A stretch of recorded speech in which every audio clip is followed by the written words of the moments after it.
नमस्कार सबैजनालाई।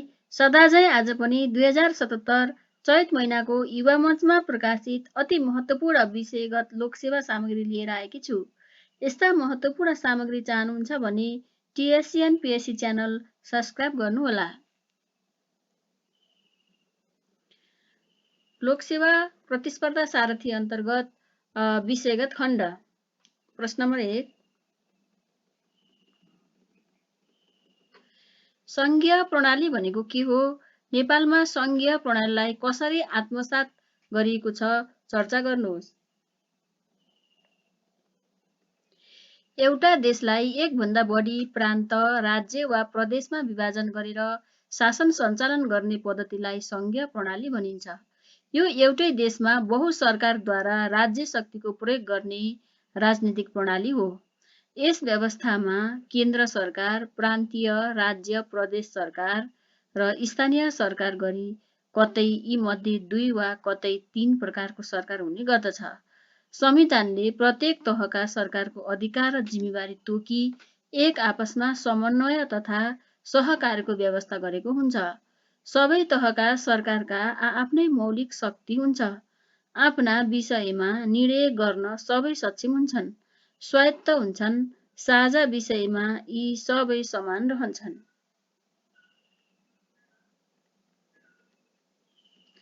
नेपालमा सङ्घीय प्रणाली। नेपालमा सङ्घीय प्रणालीलाई देहाय बमोजिमको व्यवस्था गरी आत्मसात गरिएको छ। 3 तहको सङ्घीय संरचना। नेपालको संविधानको धारा 56 मा नेपालको मूल संरचना सङ्घ, प्रदेश र स्थानीय तह गरी 3 तहको हुने व्यवस्थाले नेपालमा 3 तहको सरकार सञ्चालनमा छ। केन्द्रमा सङ्घीय सरकारका रूपमा नेपाल सरकार, प्रदेशमा प्रदेश सरकार र स्थानीय तहमा स्थानीय सरकार छन्। सङ्घ 1, प्रदेश 7 र स्थानीय तह 753 गरी नेपालमा कुल 761 सरकार छन्। ख. सहकारितामा आधारित सङ्घीयता। नेपालको संविधानको धारा 232 मा सङ्घ, प्रदेश र स्थानीय तह बीचको सम्बन्ध सहकारिता, सह-अस्तित्व र समन्वयको सिद्धान्तमा आधारित हुने व्यवस्था छ। परस्पर सहयोगमा आधारित सङ्घीयताका आधारमा सङ्घीय एकाइ बीचको सम्बन्ध सञ्चालन गर्ने, सङ्घीय एकाइ बीच जिम्मेवारी, स्रोत साधन र प्रशासनको साझेदारी गर्दै सुमधुर र सहयोगात्मक सम्बन्धको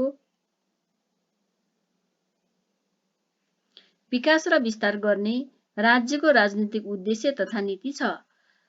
राज्य शक्तिको प्रयोग सबै तहका सरकारले प्रयोग गर्ने र यी सबै तहका सरकार आपसी समन्वय, सहकार्य र अन्तर्सम्बन्धमा तहगत सरकार सञ्चालित हुने व्यवस्था छ।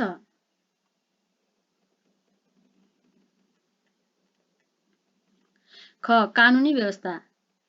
नेपालमा सङ्घीय प्रणालीलाई आत्मसात गर्नका लागि दिआएका संविधान, ऐन कानुनको व्यवस्था गरिएको छ। नेपालको संविधान, अन्तर सरकारी वित्त व्यवस्थापन ऐन 2074, सङ्घ, प्रदेश र स्थानीय तह समन्वय तथा अन्तर्सम्बन्ध ऐन 2077,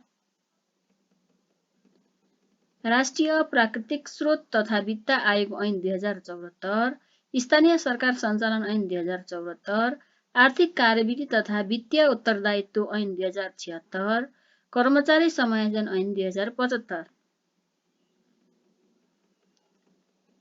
ग. संस्थागत व्यवस्था। नेपालमा सङ्घीय प्रणालीलाई व्यवस्थित गर्नका लागि देहाय बमोजिमको व्यवस्था गरिएको छ। 1 मा संवैधानिक इजलास, 3 तहका सरकारबीच अधिकार क्षेत्रको विवाद, निर्वाचन विवादको सुरु, कारबाही र किनारा गर्न सर्वोच्च अदालतमा एक संवैधानिक इजलास रहने, जसमा प्रधान न्यायाधीश र न्याय परिषदको सिफारिसमा प्रधान न्यायाधीशले तोकेका अन्य 4 जना न्यायाधीश रहने। नेपालको संविधानको धारा 137। 2 मा अन्तर प्रदेश परिषद।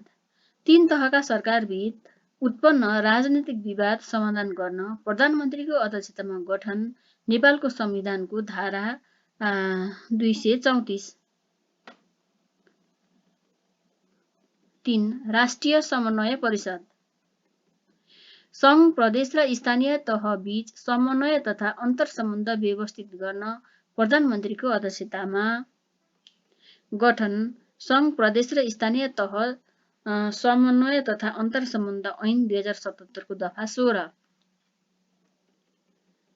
4. प्रदेश समन्वय परिषद प्रदेश र स्थानीय तह बीच समन्वय तथा अन्तर्सम्बन्ध व्यवस्थित गर्न प्रत्येक प्रदेशमा मुख्यमन्त्रीको अध्यक्षतामा गठन सङ्घ प्रदेश र स्थानीय तह समन्वय तथा अन्तर्सम्बन्ध ऐन 2077 को दफा 24।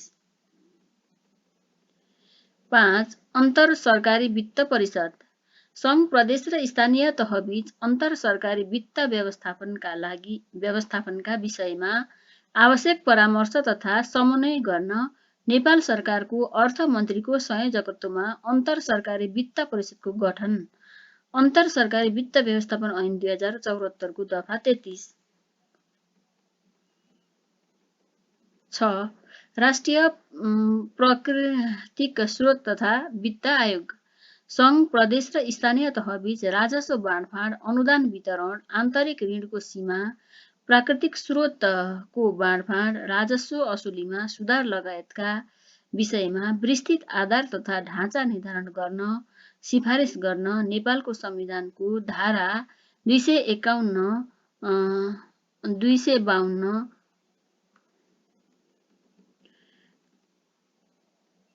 घ कर्मचारी समायोजन एवं व्यवस्थापन कर्मचारी समायोजन ऐन बमोजिम सङ्घ प्रदेश र स्थानीय तहमा कर्मचारी समायोजन गरिएको छ। नेपाल सरकारको सङ्घीय मामिला तथा सामान्य प्रशासन मन्त्रालयले कर्मचारी व्यवस्थापनको कार्य गर्दै आएको छ।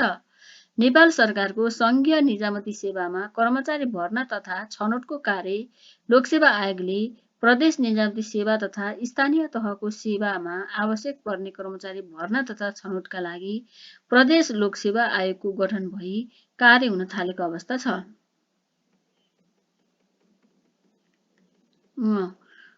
राज्य शक्तिको बाँडफाँड मुलुकको राज्य शक्ति बाँडफाँड देहाय बमोजिम हुने व्यवस्था संविधानमा गरिएको छ। सङ्घको अधिकार संविधानको अनुसूची 5 मा 35 विषयमा निहित छन्।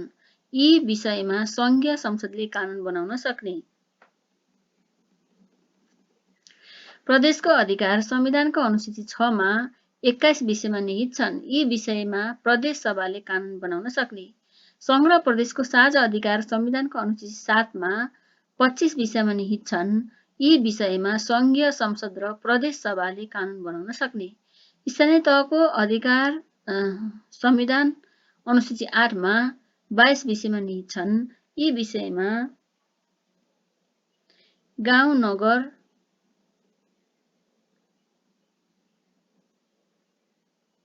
सभाले कानून बनाउन सक्ने। सङ्घ प्रदेश र स्थानीय तहको साझा अधिकार संविधानको अनुसूची 9 मा 15 विषयमा निहित छन्। यी विषयमा सङ्घीय संसद प्रदेश सभा गाउँ तथा नगर सभाले कानून बनाउन सक्ने। अवशिष्ट अधिकार सङ्घको अधिकार हुने। च आर्थिक अधिकारको प्रयोग आर्थिक अधिकारको प्रयोग सङ्घ प्रदेश र स्थानीय तहले आफ्नो आर्थिक अधिकारको विषयमा नीति तथा कानून बनाउने, निर्णय गर्ने, वार्षिक बजेट बनाउने, योजना बनाउने र त्यसको कार्यान्वयन गर्ने। सङ्घ प्रदेश र स्थानीय तहले आफ्नो तहको बजेट बनाउने। सङ्घ प्रदेश र स्थानीय तहले आफ्नो आर्थिक अधिकार क्षेत्रभित्रको विषयमा कर लगाउन र ती स्रोतबाट राजस्व उठाउन सक्ने।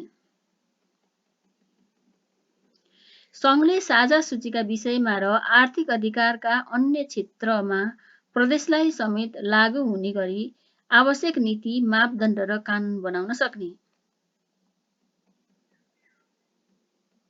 6 राजस्व अधिकार सङ्घ प्रदेश र स्थानीय तहमा देहाय बमोजिम राजस्व अधिकार हुने व्यवस्था छ। अ सङ्घको राजस्व अधिकार भन्सार, अन्तःशुल्क, मूल्य अवधि कर, संस्थागत आयकर, व्यक्तिगत आयकर, पारिश्रमिक कर, राहदानी शुल्क, भिसा शुल्क, पर्यटन दस्तुर, सेवा शुल्क दस्तुर, दण्ड जरिवाना। प्रदेशको राजस्व अधिकार घर जग्गा रजिस्ट्रेसन शुल्क, सवारी साधन कर, मनोरञ्जन कर, विज्ञापन कर, पर्यटन, कृषि आयमा कर, सेवा शुल्क, दस्तुर, दण्ड, जरिवाना। यी स्थानीय तहको राजस्व अधिकार। सम्पत्ति कर, घर बहाल कर, घर जग्गा रजिस्ट्रेसन शुल्क, सवारी साधन कर, सेवा शुल्क, दस्तुर, पर्यटन शुल्क, विज्ञापन कर, व्यवसाय कर, भूमि कर जस्तै मालपोत, दण्ड जरिवाना, मनोरञ्जन कर, मालपोत सङ्कलन। ज राजस्व स्रोतको बाँडफाँड। मूल्य अवधि कर र आन्तरिक उत्पादनबाट प्राप्त अन्तःशुल्क रकम 70% नेपाल सरकार, 15% प्रदेश र 15% स्थानीय तहमा बाँडफाँड हुने। प्राकृतिक स्रोतबाट प्राप्त रोयल्टी, विद्युत, वन, खानी, पर्वतारोहण, पानी तथा अन्य नेपाल सरकार 50%, सम्बन्धित प्रदेश 25% र सम्बन्धित स्थानीय तह 25% बाँडफाँड हुने। झ अनुदान वितरण।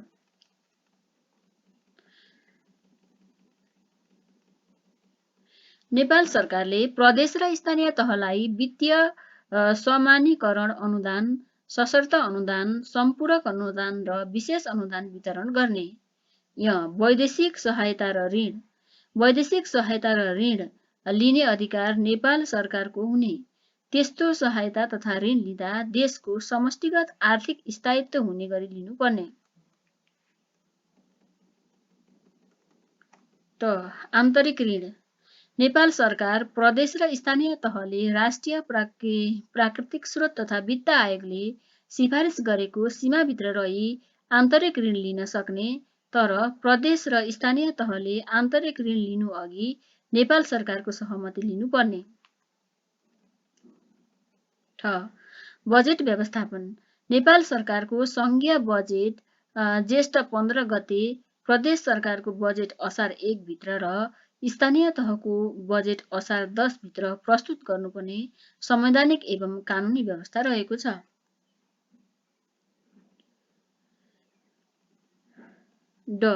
सूचना प्रविधिको प्रयोग। सङ्घ, प्रदेश र स्थानीय तहको बजेट तथा लेखा प्रणाली अन्तर्गत खास गरी बजेट तर्जुमा, निकासा, खर्च लेखाङ्कन, प्रतिवेदन कार्यमा सङ्घीय मन्त्रालयमा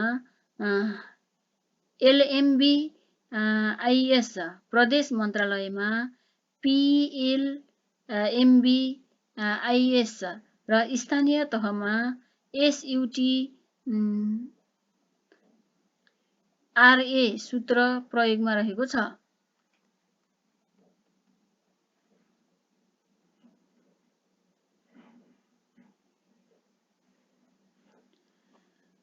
वित्तीय अनुशासन र वित्तीय विवरण।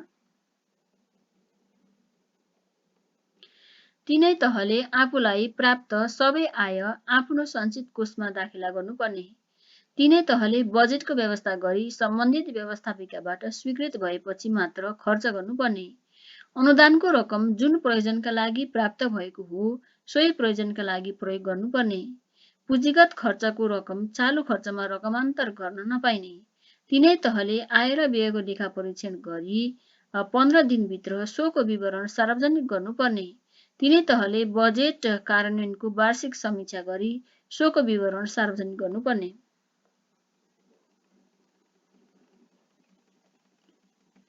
आय र व्ययको चौमासिक विवरण र सोको प्रस्तुतिकरण स्थानीय तहले यो विवरण अर्थ मन्त्रालय र प्रदेशमा पेश गर्नुपर्ने।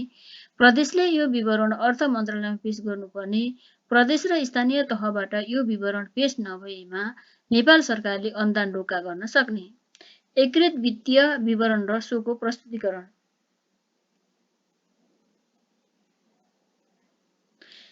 स्थानीय तहले आफ्नो आय व्ययको विवरण प्रदेश लेखा नियन्त्रक कार्यालय प्रलेनिका र कोष तथा लेखा नियन्त्रक कार्यालय कोलेनिकामा पेश गर्नुपर्ने। कोलेनिकाले आफूभित्रका सबै कार्यालय र सबै स्थानीय तहको आय व्ययको विवरण प्रलेनिका र महालेखा नियन्त्रक कार्यालय मलेनिकामा पेश गर्नुपर्ने। प्रले निकाले प्रदेश सरकार र प्रदेशभित्रका सबै स्थानीय तहको आय व्ययको विवरण महालेखा परीक्षक र मले निकामा पेश गर्नुपर्ने। मले निकाले सङ्घ प्रदेश र स्थानीय तहको आय व्ययको विवरण महालेखा परीक्षक र अर्थ मन्त्रालयमा पेश गर्नुपर्ने। उपरोक्त व्यवस्था गरी नेपालमा सङ्घीयतालाई आत्मसात गरिएको छ, व्यवस्थित गरिएको छ। प्रश्न नम्बर 2, नेपालमा मानव स्रोत व्यवस्थापनमा देखिएका समस्याहरू के हुन् लेख्नुहोस्। सङ्गठनमा मानव स्रोतको प्राप्ति, विकास, उपयोग तथा सम्हार गर्ने कार्यको समष्टिगत स्वरूप मानव स्रोत व्यवस्थापन हो। यो सङ्गठनका लागि मात्र मानव स्रोतको व्यवस्था नगरी समग्र देशका लागि सक्षम जनशक्ति व्यवस्था तथा परिचालन गर्ने कार्य पनि हो। नेपालमा राष्ट्रका लागि आवश्यक मानव स्रोत विकासका लागि दीर्घकालीन तथा अल्पकालीन योजना तर्जुमा गरी क्षेत्रगत कार्यक्रममा समावेश गरी कार्यान्वयन गर्ने गराउने जिम्मेवारी राष्ट्रिय योजना आयोगको गठन तथा कार्य सञ्चालन आदेश अनुसार राष्ट्रिय योजना आयोगको हुने व्यवस्था छ। नेपालमा अवस्थित विभिन्न विश्वविद्यालय र क्याम्पसहरू, उच्च माविहरू तथा विद्यालयहरू पनि जनशक्ति निर्माण तथा विकासमा क्रियाशील छन्। निजामती सेवामा जनशक्ति आकर्षक सेवा प्रवेश, कार्यरत कर्मचारीहरूको क्षमता विकास, परिचालन जस्ता पक्षमा सामान्य प्रशासन मन्त्रालय कार्यरत छ। लोकसेवा आयोगले समेत यसमा आफ्नो भूमिका निर्वाह गर्दै आएको छ र पनि नेपालमा मानव स्रोतको प्राप्ति, विकास, उपयोग तथा सम्हारमा विभिन्न समस्या देखिएका छन्, जसलाई निम्नानुसार चर्चा गर्न सकिन्छ।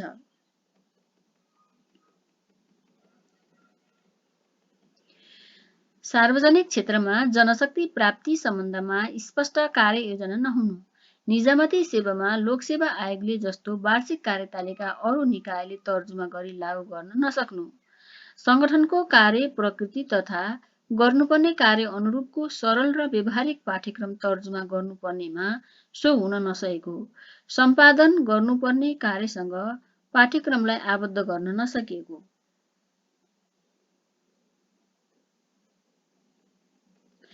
पाठ्यक्रम अव्यावहारिक, जटिल एवं खर्चिलो हुँदै गएको, परीक्षार्थीलाई बजारमा ट्युसन कक्षा पढ्नुपर्ने अवस्था सिर्जना गरिएको, जनशक्ति निर्माण गर्ने तथा जनशक्ति प्राप्ति गर्ने निकाय बीच कार्यगत समन्वय हुन नसकेको, जनशक्ति मागको कतिपय सूचनामा आम मानिसको पहुँच बढाउन नसकिएको,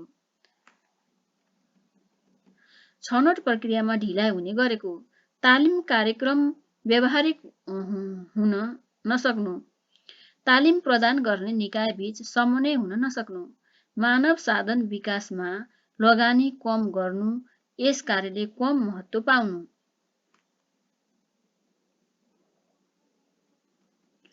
क्षमता विकासका कार्यक्रमलाई निरन्तरता दिन नसक्नु, आचरण तथा व्यवहारमा सकारात्मक परिवर्तन ल्याउन मद्दत पुग्ने तालिमको अभाव हुनु, सार्वजनिक क्षेत्रको समग्र मानव स्रोतको विकास तथा सोको अनुगमनमा जिम्मेवार निकायको अभाव हुनु,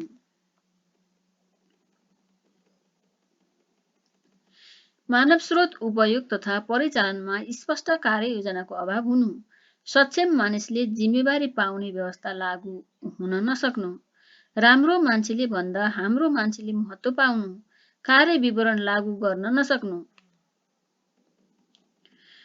पदस्थापन, सरुवा बढुवा जस्ता वृत्ति विकासका पक्ष पारदर्शी एवं अनुमान योग्य हुन नसक्नु, पुरस्कार र दण्डलाई कार्य सम्पादनमा आधारित बनाउन नसक्नु, सार्वजनिक क्षेत्रमा तलब सुविधा न्यून हुनु, कार्य सम्पादनमा आधारित तलब तथा उत्प्रेरणाका अरू उपाय अवलम्बन गर्ने कार्य प्रकारी हुन नसक्नु, मौद्रिक र गैर मौद्रिक प्रोत्साहनको अवस्था कमजोर हुनु,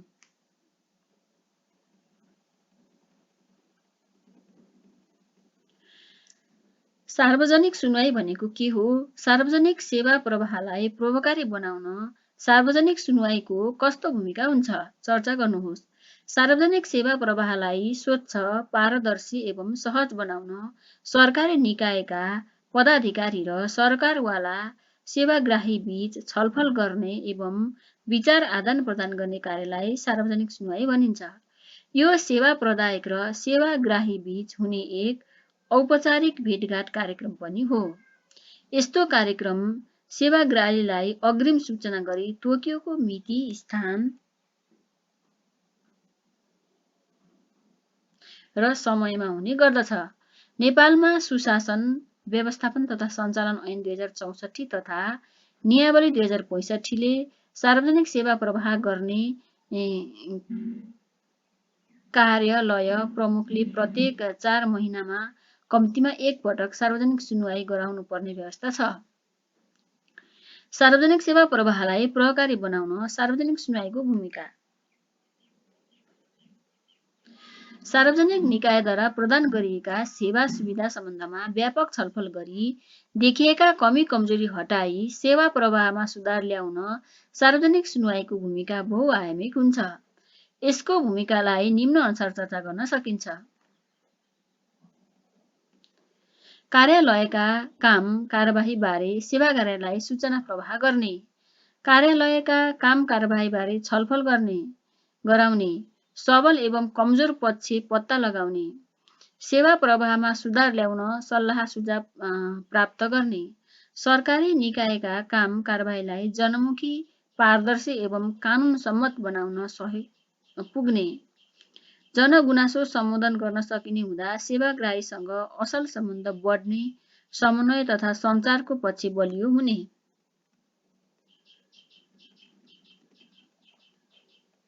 सार्वजनिक विकास निर्माण एवं सरसफाइका कार्यमा जनताको सहभागिता जुटाउन सहयोग पुग्ने, सार्वजनिक निकायका पदाधिकारीमा जिम्मेवारी एवं जवाफदेहिता बढ्ने, सार्वजनिक सेवा प्रवाहमा लाग्ने समय लागत कम गर्न तथा गुणस्तर बढाउन सहयोग पुग्ने, सार्वजनिक सुनवाई कार्यक्रममा विषयसँग सम्बन्धित विशेषज्ञ, सरकारवाला, नागरिक समाज प्रतिनिधि, सेवाग्राही, स्थानीय नागरिक लगायतका व्यक्ति तथा संस्थाबाट सुझाव सल्लाह प्राप्त भई त्यसबाट नीति, कानुन, प्रक्रिया, पद्धति, अनुगमन, मूल्याङ्कन लगायतका विषयमा सुधार गर्न सकिने।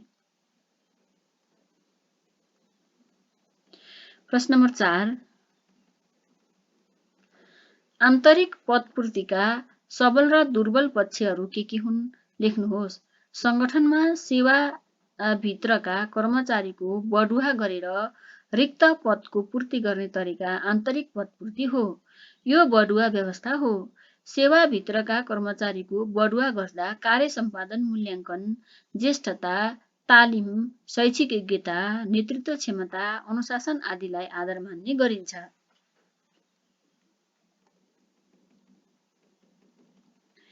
आन्तरिक पदपूर्तिका सबल पक्षहरू। सेवाभित्रका कर्मचारीको बढुवा हुने भएकाले कर्मचारी कामप्रति बढी जिम्मेवार हुने, सेवाभित्रका कर्मचारी बढुवा हुने भएकाले तालिम दिनु नपर्ने, अनुभवी र सेवामा दक्षता प्राप्त कर्मचारीको बढुवा हुने, पदपूर्ति प्रक्रिया सरल, छिटो, छरितो एवं कम खर्चिलो हुने, सेवाभित्रका अनुभवी र दक्ष कर्मचारी सेवाबाट बाहिरिने सम्भावना कम हुने, सेवाभित्रका कर्मचारीलाई वृद्धि विकासको पर्याप्त अवसर प्राप्त हुने। आन्तरिक पदपूर्तिका दुर्बल पक्षहरू। नयाँ र सक्षम व्यक्तिले अवसर कम पाउने, क्षमतालाई भन्दा अनुभवलाई बढी जोड दिने, सेवामा नयाँ संस्कार र संस्कृति प्रवेश गराउन नसकिने, पुराना उत्साह र जाँगर नभएका कर्मचारीले बढी मौका प्राप्त गर्ने, समान अवसरको सिद्धान्त प्रतिकूल हुने, संगठनमा नयाँपन प्रविधि भित्रिन नसक्ने, परम्परागत मान्यता राख्ने। प्रश्न नम्बर 5, अव्यवस्थित शहरीकरणबाट विकासमा पर्ने नकारात्मक असर के हुन् उल्लेख गर्नुहोस्। शहरीकरणका लागि चाहिने आधारभूत आवश्यकता र पूर्वाधारहरू पूरा नभई शहरमा बस्ती बाक्लिएर त्यहाँको साधन र स्रोतले नभ्याउने गरी भएको सहर विस्तार अव्यवस्थित शहरीकरण हो। यसबाट शहरको आर्थिक, सामाजिक लगायतका विविध विकासमा नकारात्मक असर पर्दछ, जसलाई निम्नानुसार उल्लेख गर्न सकिन्छ। बढ्दो र अव्यवस्थित जनसङ्ख्याले शहरको शान्ति सुरक्षामा प्रतिकूल प्रभाव पर्ने, शहरको वातावरण प्रदूषित हुँदै जाने, जस्तै जल प्रदूषण, वायु प्रदूषण, ध्वनि प्रदूषण, खाद्य प्रदूषण आदि। खानेपानी, शिक्षा, स्वास्थ्य जस्ता आधारभूत पक्षको माग बढी र आपूर्ति कम हुने, मूल्य वृद्धि हुने, खाद्यान्नको कृत्रिम अभाव हुने, शहरमा जनसङ्ख्या तीव्र गतिले बढ्दै जाने हुँदा जनसङ्ख्याको असमान वितरण हुने, सडकमा ट्राफिक जाम बढ्दै जाने, बेरोजगारी बढ्दै जाने, शहरी बसाइ कष्टप्रद हुँदै जाने, समग्रमा आर्थिक, सामाजिक, सांस्कृतिक एवं राजनीतिक लगायत विकासका सबै पक्षमा विकृति बढ्दै जाने। प्रश्न नम्बर 6, वर्तमान आयकर ऐन 2058 का विशेषताहरू लेख्नुहोस्। आयकर ऐन 2058 ले आय आर्जनका सबै क्षेत्रलाई आयकरको दायरामा ल्याई करदाताले आफ्नो कर आफै निर्धारण गर्ने, राजस्व दाखिला गर्ने स्वयं कर निर्धारण प्रणाली अवलम्बन गरेको छ। यसले करदातालाई पहिलो कर अधिकृतको जिम्मेवारी दिँदै करदाताप्रति राज्यले पूर्ण विश्वास गरी आफ्नो कर आफै निर्धारण गर्न पाउने आर्थिक प्रजातन्त्रको प्रत्याभूति गरेको छ। यो नै वर्तमान आयकर ऐन 2058 को महत्त्वपूर्ण विशेषता हो। यसका अरू विशेषता निम्नानुसार छन्।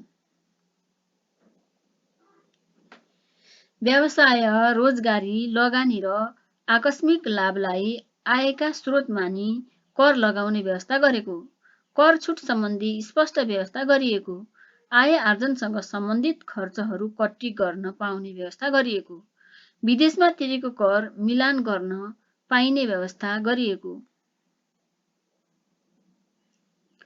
करदाताका अधिकारहरू स्पष्ट उल्लेख गरिएको, विश्वव्यापी आयमा कर लगाउने व्यवस्था गरिएको, अनुमानित कर, किस्ताबन्दी कर, अग्रिम कर, भुक्तानीका कर आदिको व्यवस्था गरी कर तिर्न सरल बनाइएको, ब्याज शुल्क, जरिवाना, कसुर, सजाय आदिबारे स्पष्ट कानुनी व्यवस्था गरी कर प्रशासनको स्वविवेकीय अधिकार कटौती गरिएको, आयकर ऐन 2031 खारेज गरिएको।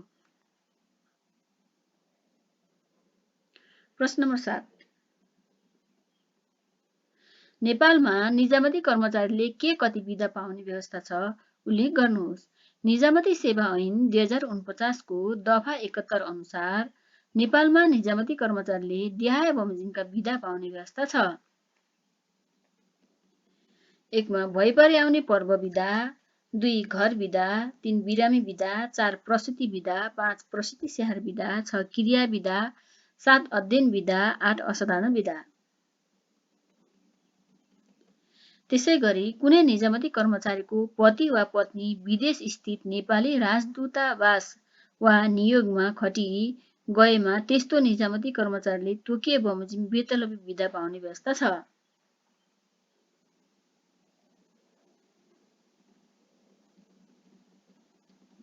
Thank you.